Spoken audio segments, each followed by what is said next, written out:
1972, an idea was born to create a Nobel Prize for public service. After more than 4 decades, the Jefferson Awards have become the gold standard in recognizing extraordinary volunteers. Volunteers who go above and beyond to make Central Indiana a better place to live. It's just very meaningful, helping children and families in need. You get so much more than you give. I'd like to think that the sky's the limit. I couldn't see myself anywhere else but here serving people. Tonight, RTV6 and Citizens Energy Group honor these outstanding public servants as recipients of the 2013 Jefferson Awards. Good evening, I'm Todd Connor. I'm Erica Fly. Welcome to the 2013 Jefferson Awards as we honor those who give of themselves to help others. Tonight, we're excited to share the stories of Hoosiers who are truly making a difference in our community. They hail from all over Central Indiana, but recently they came together for a special reception at the Indiana Landmark Center. Welcome. My name is Larry Blackerby. I'm Vice President and General Manager of RTV6, HTSN, and the IndyChannel.com. Thank you all so much for coming to our second annual Jefferson Awards reception. Is this place lovely or what?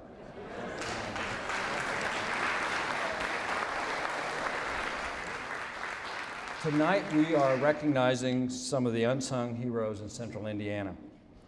RTV6 has told each of their stories of our recipients over the last year during our newscast and then on the IndyChannel.com. Every story of our winners are unique, but the one thing that they have in common is that they're all very inspirational. So, you know, it doesn't matter how long you've lived in Indianapolis, it doesn't take you long to figure out that Citizens Energy is a company that's committed to this community and committed to volunteerism. For the second consecutive year, they've been our partner in sponsoring the Jefferson Awards. Citizens Energy Group is so delighted to join with RTV6 and other community partners in celebrating volunteerism, because really at the core of making Indianapolis great is the heart and spirit of volunteerism. Citizens Energy Group's employees have been involved in the community in so many ways. Each year for the past 6 years, we've celebrated one of those volunteers as a Jefferson Award winner. Our volunteers have done so much. I mean, whether it's the Girl Scouts or mentoring opportunities or softball, you name it, and you'll see a Citizens Energy Group volunteer there. The Jefferson Awards have certainly given us a great framework to celebrate volunteerism. When we call an employee down or when RTV6 recognizes a volunteer, when we put that Jefferson stamp on it, hey, that really means something. Our first Jefferson Award recipient is Gary Strader, a man who goes above and beyond to show troops and their families support. He does it all in memory of a son who made the ultimate sacrifice.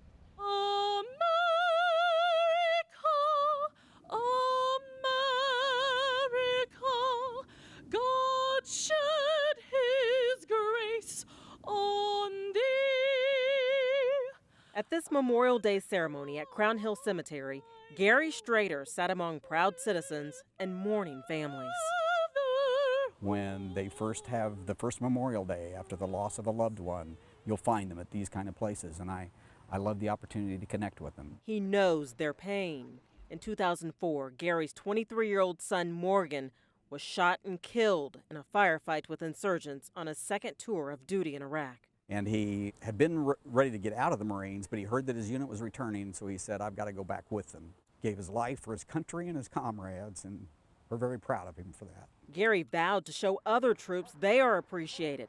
It's what Morgan would have wanted. One of the things he asked me every time he called me was, what do the people back there in Indiana think of what we're doing, Dad? What do they think of us? Gary joined a military support group and got to work. He sends out care packages filled with cards and comforts of home. We just did a packing of Girl Scout cookies because everybody loves Girl Scout cookies. And sent small decorated trees to bring smiles around the holidays. How proud you were of them and their service. Gary visits families all over Central Indiana dealing with the loss of a soldier. He says it was that kind of personal attention after his son's death that helped his healing. I know they don't remember my name, but I promise you they do remember that somebody came up to them, somebody hugged them, somebody said, "We're with you, we're praying for you, we love you, and we appreciate your sacrifice." I know that they remember those things. He goes above and beyond to let the troops know they are not forgotten. Gary, congratulations on receiving the Jefferson Award.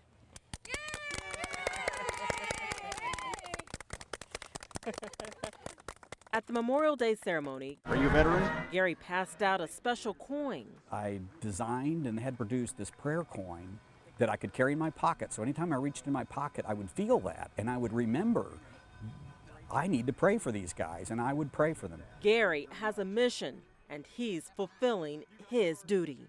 And that's what we are here to accomplish, is to help them understand. Let them know without a shadow of a doubt that we love them and we support them and we want the best for them. Next, we want to introduce you to a woman everyone knows as Pastor Langston. Though she doesn't have any formal religious training, many believe she's a saint for what she does. On Sundays, the message at Shepherd's Pathway on the city's southeast side is that of hope and optimism and, of course, following the Word of God. Amen. The congregation, a mixture of people who found themselves homeless, now call this sanctuary and the rest of this building home. I was getting high one morning in my truck, and I just started crying, and I was like, "Lord, just help me." That was nearly 3 years ago, and now Carolyn White is well on the road to a new life. White lives in a room of this former nursing home that currently houses more than 80 men, women, and children, all of them trying to overcome obstacles. And they're all here because of one woman, Pastor Rhonda Langston. This woman has taken me in. I don't have a job. This is our home. She has made her home our home. You want to turn some lights on back here? Since 1966, Pastor Langston has taken people into her home who are down on their luck or just down and out. All right. She's lived that life and knows what it takes to get back on your feet. I was homeless once. I was homeless and on the streets with my 2 children. And I told God if he could put my life together, that I would serve him. In 2004, she started serving God from this former nursing home. She almost lost it to the bank, but thanks to some donations, is back on sound financial footing, for now, doing what she does best. I couldn't tell you what I would be doing if I wasn't here, because I couldn't see myself anywhere else. But here, serving people. And because of her helping hand and warm heart, we served her with a special honor. Pastor Langston, we'd like to honor you with the Jefferson Award for all of the good things you've done for all the people here. Thank you.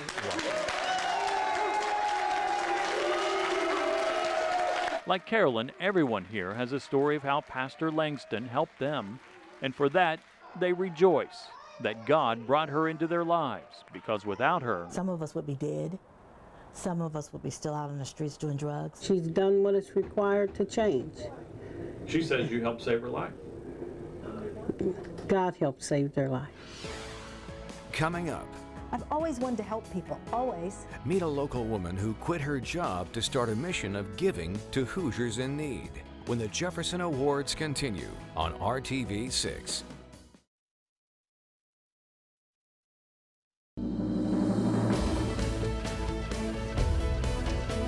Welcome back to the Jefferson Awards on RTV6. I'm Jenna Coy. In August, I met a man who found a new way to feed hungry Hoosiers. He's serving up the saying, one man's trash is another man's treasure. No, I was 40 years old and never mentioned taking food to anybody in my entire life. But when John Williamson's wife mentioned freegans to him, his life was about to change. This Noblesville husband and father of 3 couldn't believe his ears, learning about the group of people who are not homeless, but who get their food for free out of trash cans. And I thought to myself, are you kidding me? Williamson said he thought there had to be a better use for all that food thrown in the trash, and he found it. In 2007, he founded Food Rescue, taking surplus food from restaurants and delivering it to food pantries. He said one Panera Bread in Noblesville was the first business to donate its extra food once a week. And suddenly that turned into twice a week and 3 times a week. And Before we knew it, we were picking up at several different places around the city. Congratulations, John Williamson. You are our Jefferson Award winner.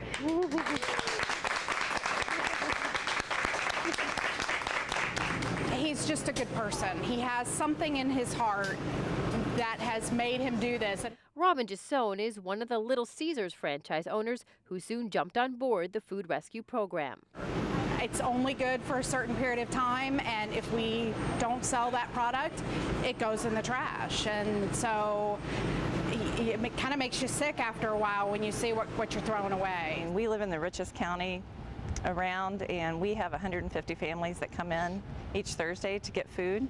So when we can hand a whole pizza to a mom that's going to feed her family that night, it is just, it's hard to explain how you feel. Working out of a corner of his master bedroom, Williamson grew food rescue to include more cities, more businesses, more people in need, and more volunteers who donate their time picking up surplus food and delivering it to more food pantries. And within a very short period of time, we were picking up $1 million of retail food, and to date, we've picked up $10 million in retail food. He says that includes more than 100,000 Little Caesars pizzas a year. You don't really understand the impact until you see the benefit, till you see a little kid say, "Mom, I'm full." It's just very meaningful that I get to every day wake up and work on helping children and families in need using surplus food. What started as a simple desire for change has turned into a full-time job and passion. And John now hopes other food companies will help him turn their trash into nourishing treasure. No, I've always said this is kind of like a kite with a gale-forced wind behind it, and I've just got a hold of it, taking it wherever it takes me. In September, we met Sally Schrock, a Jefferson Award winner determined to recycle useful items. Her work gives Hoosiers a boost on their way to independence. So everything in this van is for you. Oh, really? Yeah. Well, you got a lot of stuff. So. I need that comforter, too. William has a lot of needs to make his Indianapolis apartment feel like home. Just take it on inside. And Sally Schrock is helping him fill them. I've always wanted to help people, always. Sally founded Second Starts. Glasses, mugs, bowls, pitchers. An organization providing housewares to families who've been homeless for a variety of reasons and are ready for a second start at independent living. I knew I would always get donations. I know there's so many people who have extra things that I would always get those in, and I would always find a family to give it to. And then over here we have the basic silverware and other utensils, measuring cups and spoons. She uses space at a church to store all the items like bed sheets, dishcloths, and hangers. She works through agency referrals, gets a person's list of requests, boxes it, and delivers. Sally and her volunteers average about 20 deliveries a week to 1,200 Hoosiers a year. And it's this work she truly enjoys. 10 years ago, I was working at a job that I wasn't finding fulfilling. So Sally quit her job back then and started this one where she doesn't even earn a paycheck. She's on a mission of giving. Just things that we take for granted, that these people are thrilled when I walk in the door with anything. Sally, congratulations on receiving the Jefferson Award. Thank you. When you walk into someone's home and they can't say thank you because they're crying, they're overjoyed. They're thrilled with the new mop and broom. They're thrilled with the folding chair you could take them. I knew from the beginning it was the right thing to do. And everything that was on my list, comforter, lamp, broom, shower curtains, pots, pans, they gave me the works. It's Sally's work that's helping others get a second start. All right, William. Well, good luck to you. Hey, thanks a lot. You're welcome. Thank you. I so appreciate it. Still ahead, we'll meet a couple who's found a way to stay in tune with their community. See how they use the power of music to get toes tapping and to lift spirits. Next on the Jefferson Awards.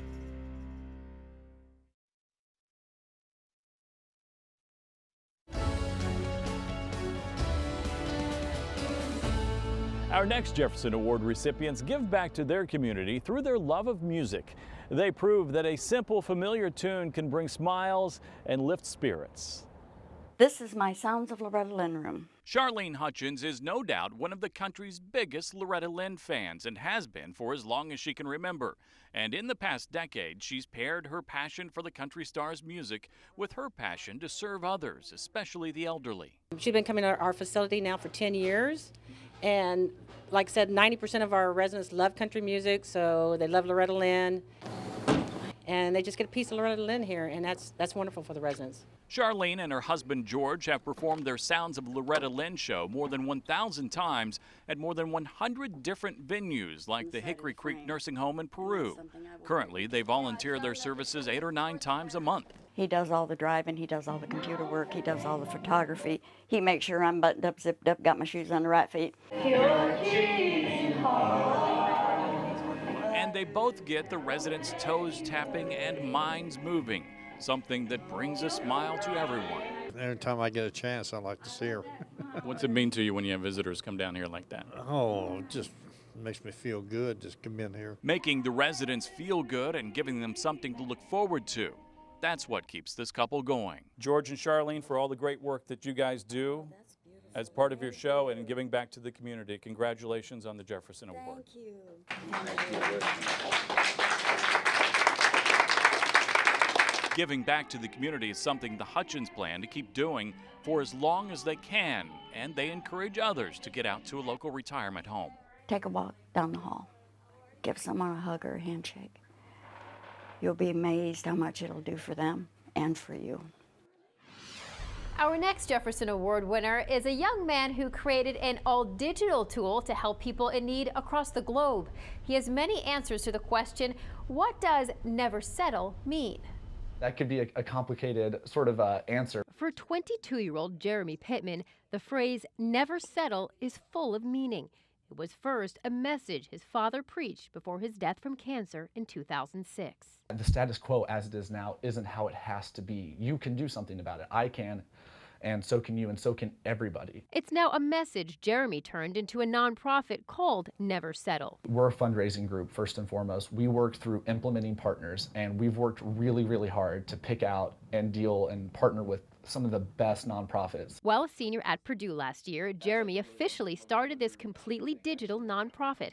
With his laptop and a team of Never Settle believers, Jeremy says his organization has helped provide about 150 school uniforms to Haitian orphans, disaster relief here in the United States, and that's not all. We funded enough to provide 2,000 children in Cambodia with clean, safe drinking water, as well as sanitation programs, as well as parts and maintenance for their purification systems for 10 years. Just really wants to change the world, and you don't find a lot of people who say that, but then also do it. And I think that's what I love the most about him, is that he put his mind to it and he's doing it.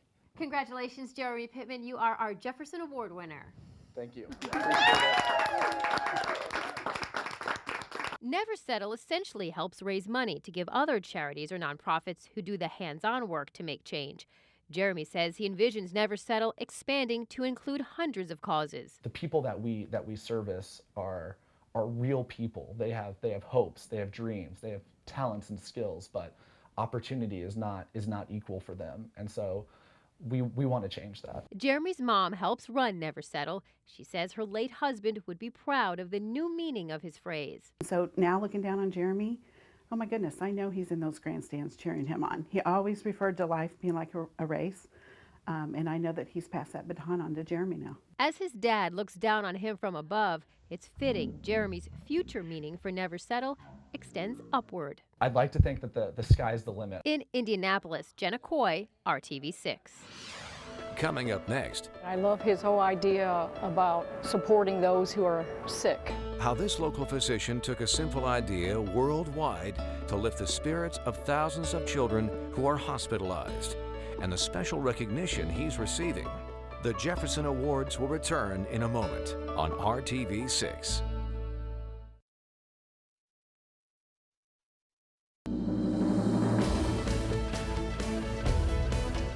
In December, we recognized Grant Thompson, a man who honors the spirit and sacrifice of World War II veterans with a flight to see a lasting tribute. A hero's welcome home at Stout Field in Indianapolis for these World War II veterans. I'm surprised about this. My whole family's over here. They just returned from the trip of a lifetime. Tell me about your experience in Washington. It was fantastic. Get to see all the monuments. They saw a symbolic space dedicated to their service to their country, the National World War II Memorial in Washington, D.C. And Grant Thompson made the sentimental journey happen. It's a small way of honoring that generation, saying thank you to the men and women that saved the world, literally. Grant is the director of the Indy Honor Flight, a program that flies World War II veterans free of charge on a chartered flight to D.C. to see the World War II Memorial, which opened in 2004, more than 60 years after the war. Well, my grandfather was a Marine who fought at Iwo Jima. He got a Purple Heart in Iwo Jima. And he passed before the memorial was ever finished. I would have loved to have taken him, but I did the next best thing. I took another family member, one of my wife's great uncles. Seeing the memorial had such a powerful impact on Grant, he wanted to give as many World War II vets as possible the chance to view it. The National Honor Flight Network didn't have a hub in Indy at the time, so Grant volunteered to begin one. The very first flight from Indy, September 10th, took 80 vets and their guardians on the one-day trip. When they landed in D.C., they boarded a bus monument-bound. One of the most dramatic parts of the day is when that bus turns that last corner and into view comes the World War II Memorial for the first time. And they look out the window and you get these 90-year-old men and women acting like, first graders on a field trip, and they're all pressing up against the glass trying to see their memorial for the very first time, and it's just so rewarding to see that. And some of those same veterans were so grateful for the opportunity Grant provided, they gathered to see him rewarded for his efforts. Grant, congratulations on receiving the Jefferson Award. Thank you. To be a fly on the wall and listen to the conversations that they'll have. At the memorial site, memories rush back. When you hear a Marine that was serving on Iwo Jima talking to a Navy guy that was shelling that island, softening up the Japanese before the invasion, and the conversations that they'll have is just incredible. Emotions are overwhelming. Many of them have lost a brother, someone in the family, or they've all lost friends. Honoring vets with the Indy Honor Flight, Grant's planned the next trip for this spring. Being able to bring nearly 80 other World War II veterans out there, I think Grandpa would have been proud of that. Each year, one local recipient of the Jefferson Award is selected to represent Indiana in Washington, D.C. at the National Jefferson Awards. This year's winner, Dr. Steve Eisenberg. He's offering a different type of medicine to those who are in a race to get healthy. Hi, how are you? I'm Dr. Eisenberg. I came to give you a present today, a medal. Since 2005, Dr. Steve Eisenberg has presented medals, some of them from the many marathons he's run, to those who are in a different type of race. It all started when he visited a friend in the hospital shortly after he ran the Chicago Marathon. I didn't know what else to say to him, and I pulled my medal out of my pocket and gave it to him. And he lit up. It was after that visit that Dr. Eisenberg came up with the idea for Medals for Medal. Medal as in courage. It's a simple concept with a powerful payoff. Marathoners donate their race medals to the organization, and then volunteers clean and polish them and put on new ribbons. Dr. Eisenberg is an amazing guy, and I love his whole idea about supporting those who are sick. The medals end up around the necks of deserving patients like Reese. You giggle a lot? Yeah. In the last 7 years, Dr. Eisenberg's organization has given out 25,000 medals to mostly pediatric patients. Many of them are given to patients at Riley Hospital for Children here in Indianapolis. There's a lot of people out there that respect the courage it takes to deal with problems like this in your life. Not only for the kids here, but for their families. Oh, look at you, you're a winner. Sally Powell is one of those people. She's also the Indianapolis coordinator for Medals for Medal. We go to hospitals, we take our medals out to the kids, we work our marathons, and he's just an awesome person to lead us. Kelly Williams was the first to volunteer to help Dr. Eisenberg and Medals for Medal. Nobody can say no to somebody that's that giving and caring, so it's been a wonderful experience. Right here? Dr. Eisenberg's all-volunteer charity has 60 chapters around the United States, as well as several others around the world in places like Canada, South Korea, London, and Paris. Dr. Eisenberg, for all the great work you do with Medals for Metal and all the children's lives you touch, we wanted to give you another medal to add to your collection. And this is for all the great work that you've done for all the people out there, and we appreciate your volunteering and giving back to the community.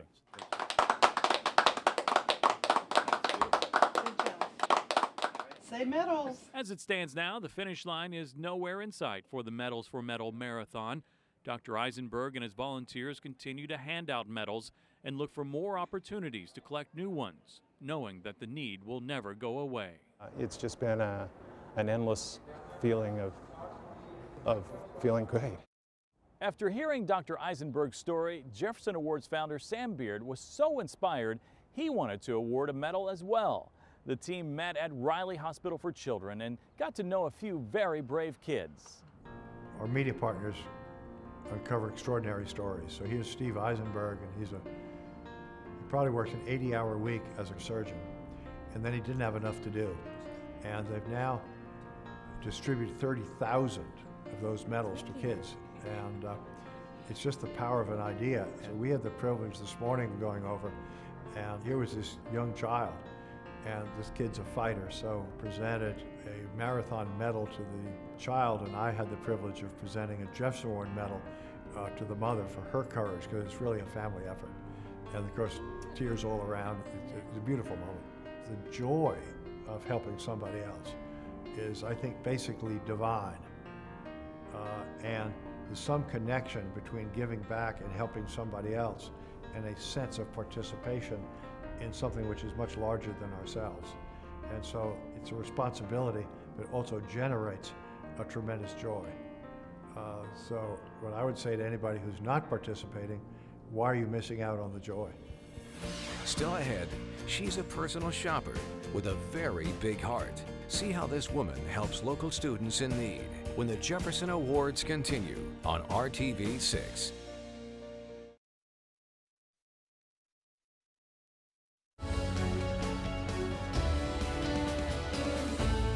Welcome back to the Jefferson Awards on RTV6 as we honor Hoosiers making a difference.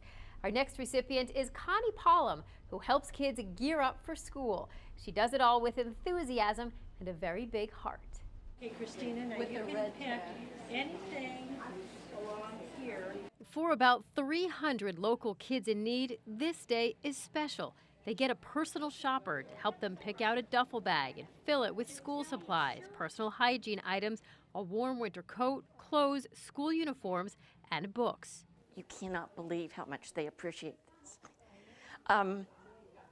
For instance, the duffel bags, some of the children say they use them as their dressers. Connie Pollum makes this special day possible. She's the driving force behind the program called Operation School Bell. This is the first year kids get this special opportunity twice in 1 year. They're just so thankful and so sweet, and it's their personal day just for them. Her tireless effort really gets all of what is seen here done. Congratulations, Connie Pollum. You are our Jefferson Award winner. Thank you very much. 10 years ago, 92-year-old Connie Schuster got Connie involved in the Assistance League of Indianapolis, an all-volunteer organization that runs Operation School Bell. She said, I've quit working. I'm ready to volunteer. The Assistant League also gives survival kits to assault victims, teddy bears to people in need, and shoes to low-income children. As Vice President of Philanthropic Programs for the Assistance League, Connie oversees it all. That would be enough to get noticed, but it's how Connie does it that truly defines her. Her disposition's great. Her enthusiasm's great. And her husband stands by her. His enthusiasm is great. In fact, I can't tell you how many times I have heard Connie go to people, first words out of her mouth, what can I do to help you? Her enthusiasm, her motivation, her excitement for the children of Indianapolis, it's infectious. And the smiles on these children are proof of that. Connie helps make them feel special when so much in their lives doesn't. It's not just about clothes, it's about the friendship. It's about the hugs, it's about the support, and that's what Connie offers. It's been the most fascinating experience. You get so much more than you give. In March, we presented the Jefferson Award to a man on a mission to ease the final challenges of Hoosier veterans. He does it by granting wishes, one hero at a time. Louis, a World War II veteran, loved his new lift chair. Don, an Army vet, posed by his new fishing boat. Frank was all smiles at Wrigley Field as the veteran enjoyed a Chicago Cubs baseball game. It shows them that they're not forgotten. David Hall makes the wishes of disabled and terminally ill Hoosier veterans come true.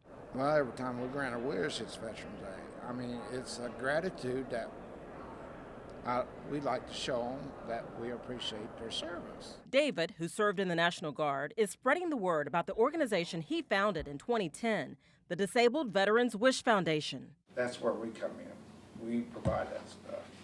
On this day, in this small meeting room, he has the ear of a couple of lawmakers. He showed them videos and read a letter from a wish recipient. It was possibly the best gift I could ever receive. You really appreciate it. The Disabled Veterans Wish Foundation is set up much like well-known organizations that grant wishes to children. David's adult son, who suffered from kidney disease as a child, was granted a wish.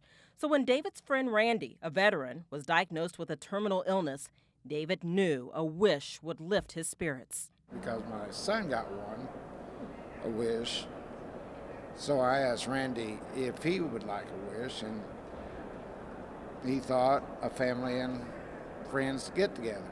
A letter from Randy expressed just how much he enjoyed the party. And it was a great feeling to me because seeing his emotions just overwhelmed me. That was the first wish David granted. The applicants keep coming. Using funds from donations, David keeps granting wishes. David, congratulations on receiving the Jefferson Award. Thank you. I mean, I get big hugs from them. I see tears from, a 94-year-old World War II veteran that received the lift chair that was donated. He had tears from his eyes. I mean, it means a lot to him. Haskell, a World War II vet, wished for a 32-inch flat-screen color TV to replace his small black and white one. Donna Smallwood helps David fulfill wishes. She made the delivery. Haskell passed away 2 days later. He was really happy, and although he only got to watch it a couple of days, but it did make his heart grow. David hopes to expand the Disabled Veterans Wish Foundation across the nation to make even more wishes come true. I mean, it's really wonderful. Coming up. If a person makes a mistake, should he get another opportunity? Absolutely. Meet the man working hard to brighten the future for those with a troubled past. Next on the Jefferson Awards.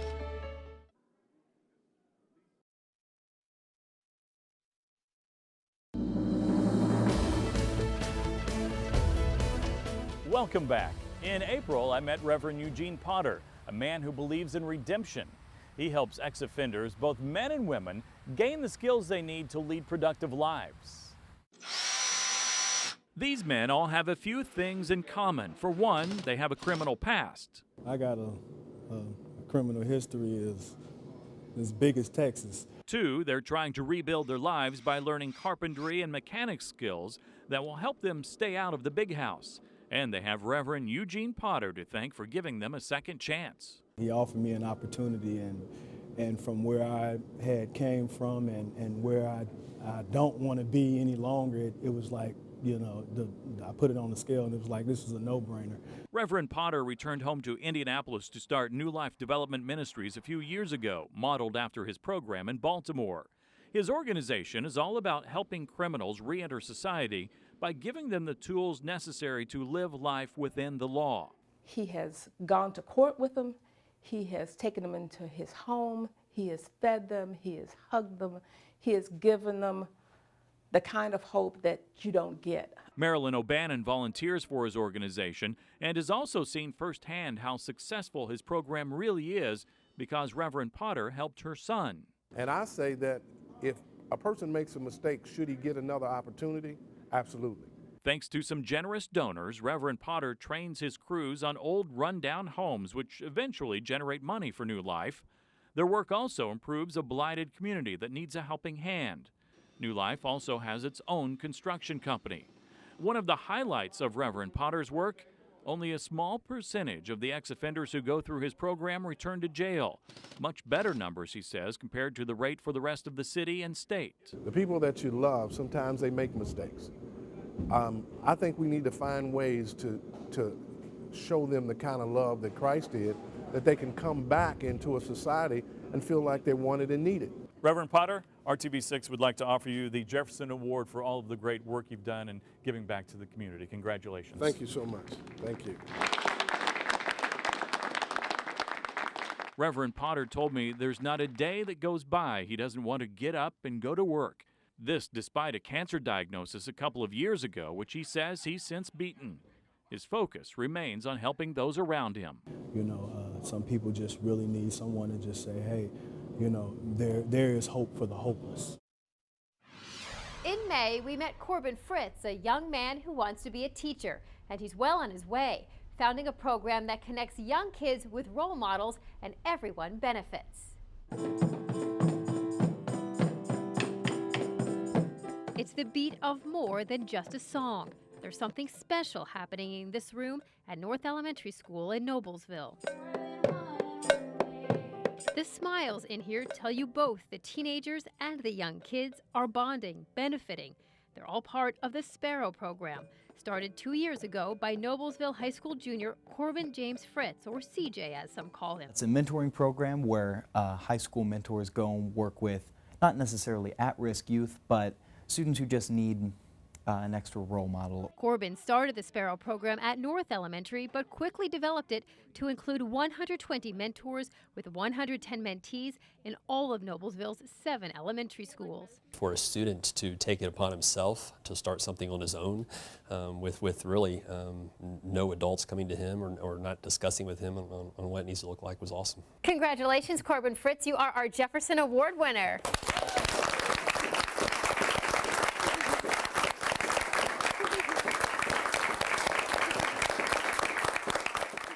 It's a whole different life when you're a teenager, and I think that any grown person can say that. And that's the first key to the Sparrow program. Teens meet with their mentees twice a week on average during the school day, in the music room or art room or library, anywhere they can have a conversation. With teenagers, though we're rough, though we're uncut, that's our advantage sometimes. We know what it's like to be a kid. The other key is Corbin himself and his passion for teaching. He comes from a family of teachers. Ever since I was very young, I've always wanted to be a teacher, and this was a way for me to play principal. He's working with a mentee, and when something clicks, when a lesson is learned, or when something happens to the point where you know, a new kind of bond has been built, and I would think it would be fair to say that he lives for that. When that student has the urge to learn. That's why teachers teach, and that's why I do this. RTV6 and the Jefferson Awards recognize Hoosier youth making a difference. Students in action. Carpe Diem Meridian is a public charter school on the north side of Indianapolis where 90% of students participate in community service. In the school's first year, student volunteers made a big impact, putting on a special Thanksgiving celebration and mentoring program for victims of domestic abuse, making Valentines for veterans, volunteering for RTV6 Shred Day to help prevent identity theft, and much more. Volunteerism to my school means just being able to impact another life than your own. Their efforts were recognized when the school was declared the winner of the Regional Students in Action competition. The group received a free trip to Washington, D.C. to attend the National Jefferson Award ceremony. They took the honor and turned it into an opportunity to perform more community service. On our way, we stopped in Appalachia at an organization called Once Upon a Time that works with Native American reservations as well as the Appalachian population, which is another group of people that are underserved. And so we built a hiking trail, and in exchange, they opened their home to us. And for my students to have that opportunity to be at a black tie affair in Washington, D.C. is phenomenal. But they also walked away realizing what we do is great, but we can always do more and we can always give back. It's a domino effect. You do one thing, you meet other people that have this goal. They're like, hey, we want to do this. Hey, I want to be a part of that. So all in all, just seeing all the community come together to do all these things, yes, there's a lot of momentum gained from it. There's students every day, both young and old, so kindergarten through, clear up through college, that are already doing service, they're already volunteering. What the Jefferson Awards brings to that element is the recognition piece. It really helps embody what they're already doing in their service program. Coming up, a final salute to our Indiana Jefferson Award winners for 2012-2013.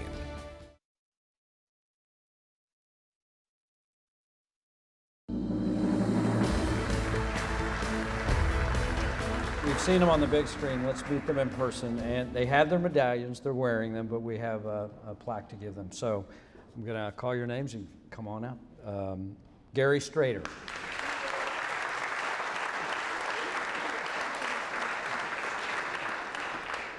Rhonda Langston.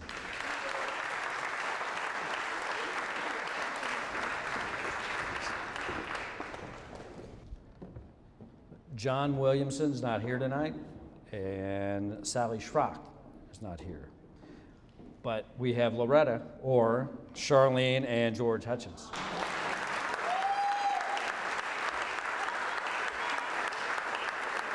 you so much. Congratulations. Jeremy Pittman. Well done. Grant Thompson. Congratulations. Connie Popham.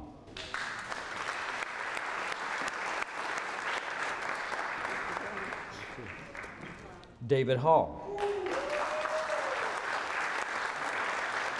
Thanks. Eugene Potter.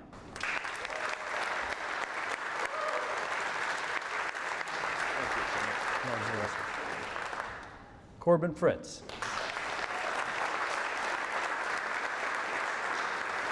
Well done. And one of the jobs that our selection committee has to do, out of all the winners, they have to choose one winner to go represent us in Washington, D.C. And that winner is Dr. Stephen Eisenberg.